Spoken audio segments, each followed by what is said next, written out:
वैसे तो आमतौर पर बारिश के दिनों में नक्सली जंगलों में कम ही निकलते हैं और महफूज ठिकाना ढूंढकर छिप जाते हैं।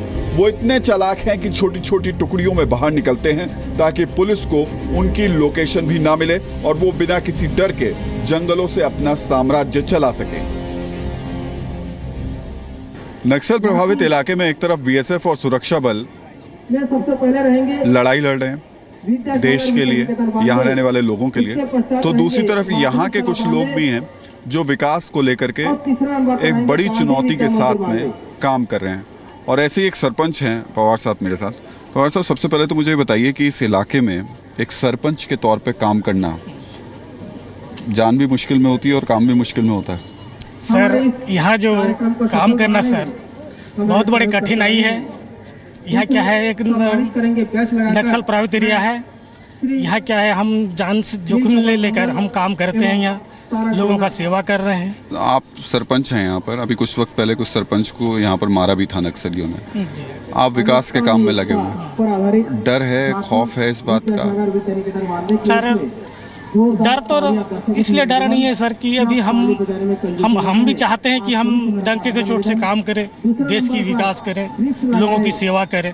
वो तो होते रहता है सर। अब उसको डर के अगर हम काम न करें और बैठ जाते हैं तो उचित नहीं है सर। क्या आप सपने में भी ये सोच सकते हैं कि इस इलाके में मौजूद पुलिस स्टेशन आजादी के बाद पहली बार सिर्फ 1 साल पहले वजूद में आया? छोटा बेटिया ये जगह है जो कि पिछले साल ही सिक्योरिटी फोर्सेस के पहुंचने के बाद में थोड़ी सी कंट्रोल में आई है। बीएसएफ यहाँ पे पहुंची, उसके बाद पुलिस यहाँ पर पहुंची है। अब आपका दिमाग घूम जाएगा इस बात को सुनकर जो मैं कहने वाला हूँ अगली, कि आज़ादी के 69 साल बाद, 69 तो नहीं कहेंगे, 68 साल, क्योंकि पिछले साल ही यहाँ पर पहला थाना खुला है। और टीआई साहब मेरे साथ यहाँ पर मौजूद हैं। जब आप यहाँ नहीं आए थे तो बताते हैं कि नक्सलियों का मूवमेंट सीधा था, इसी सड़कों पे वो घूमते थे, पूरा उनका साम्राज्य चलता था। आप लोगों के आने के बाद और बीएसएफ के आने के बाद में अब कितना आप लोग उस पर लगाम लगा पाए?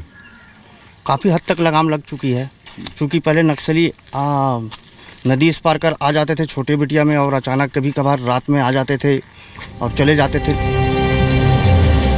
1 साल पहले तक इस इलाके में नक्सलवादी अपनी समानांतर सरकार चलाया करते थे, जिसके निशान आज भी जख्म बनकर यहां रहने वाले लोगों को चैन से सोने नहीं देते। हालांकि इन लोगों की हिम्मत की तारीफ भी करनी होगी कि आज भी नक्सलवादियों की बंदूक का खतरा होने के बावजूद ये सीना तानकर खुली हवा में सांस ले रहे हैं। क्या मैं कह सकता हूं कि छोटे बेटिया को जो आज़ादी मिली, देश को आज़ादी मिली 1947 में, जी जी, और इस गांव को आज़ादी मिली 2015 में, मैं सही कह रहा हूं क्या? जी जी जी जी सर, जब यहाँ पर फोर्स आई ऐसा लगा हमको कि आज़ादी मिल गई यहाँ।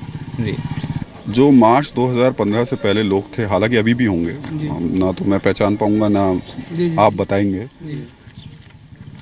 क्या वो लोग आपके डेवलपमेंट को रोकते हैं? क्या वो नहीं चाहते कि भाई आप उस तरीके से मेन स्ट्रीम में जाओ जैसे कि हम घूम रहे हैं, जैसे कि हम कर रहे हैं, कि भाई हम हर तरीके की सुविधा ले रहे हैं, टैक्स देते हैं तो सुविधा हर वसूलते हैं? क्या वो लोग नहीं चाहते कि आप उस तरीके की सुविधा? विकास तो सभी चाह रहे हैं। हाँ। आज जैसे भी हमारे यहाँ पर फोर्स आ गई, उसके बाद आने के बाद जो है यहाँ का डेवलपमेंट हुआ, लोगों में एक उत्साह है कि नहीं हमारे यहाँ कुछ तो हो रहा है, हम आगे बढ़ रहे हैं। ऐसा आज भी लोग चाह रहे हैं और ऐसा होना चाहिए। डर लगता है? नहीं लगता? नहीं लगता सर। पक्का? बिल्कुल सर, मैं नदी उस पार काम करता हूँ सर, नदी उस पार का समन्वयक हूँ, डरूंगा क्यों सर? सच बोलिए। डर नहीं लगता? डर नहीं लगता, डर नहीं लगता। डर अभी दूर हो गया सर, पहले से अभी हमको सर बिल्कुल कोई डर नहीं लगता है। बस इतना सुविधा करा दिया, और थोड़ा सा अगर होगा तो सरकार से रिक्वेस्ट कीजिए और यहाँ थोड़ा नेटवर्क व्यवस्था फास्ट कर दीजिए। बैंक ये डर तो नहीं लग रहा कि कैमरे पे कल को उन लोगों ने देख लिया आपको बोलते हुए? तो सर नहीं है, फिर तो हमको ये भी डर लगता है, हम यहाँ नहीं आते, क्योंकि आप लोगों के बीच खड़े हैं, हमको कुछ गलत भी सोच सकते हैं। हमारे बिल्कुल डर नहीं है, इसलिए आप लोगों के बीच खुल के बोल पा रहे हैं सर हम। चलिए, बहुत अच्छी बात है। इस डर को दिमाग से निकाल दीजिए, क्योंकि फोर्स आपके साथ है, और सबसे बेहतर चीज़ है कि देश आपके साथ है। देश चाहता है कि इस तरीके के लोग जुड़ें, और वो लोग जो कि लगातार देश को बांटने की कोशिश कर रहे हैं, न सिर्फ यहाँ बैठ कर के, दिल्ली में बैठ कर के भी, उनको करारा तमाचा दें। तो करारा तमाचा एक तरफ फोर्स दे रही है, एक तरफ पुलिस दे रही है, और दूसरी तरफ ये सारे लोग भी दे रहे हैं।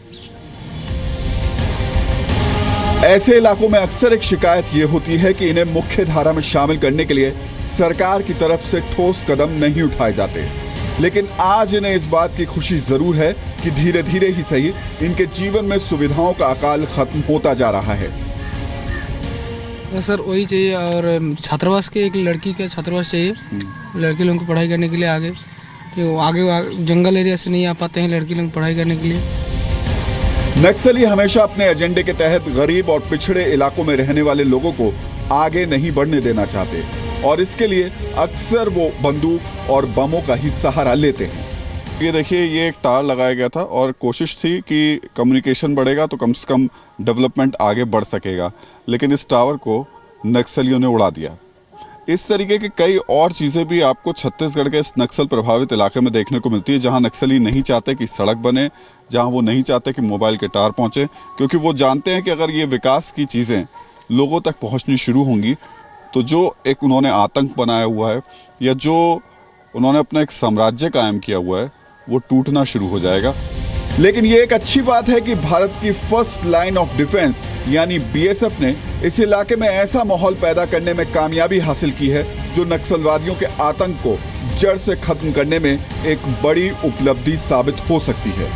इलाका ऐसा था जहाँ पे जंगल होने की वजह से और नक्सलियों के प्रभाव से सड़कें वगैरह नहीं थी, और हम आए हैं पहले बांदे में आए हैं, उसके बाद में इस इलाके में प्रोटेक्शन हमने दी है। Even construction agency civic agencies को हमने प्रोटेक्शन दे के और यहाँ पे सड़कें वगैरह बनाई हैं जी।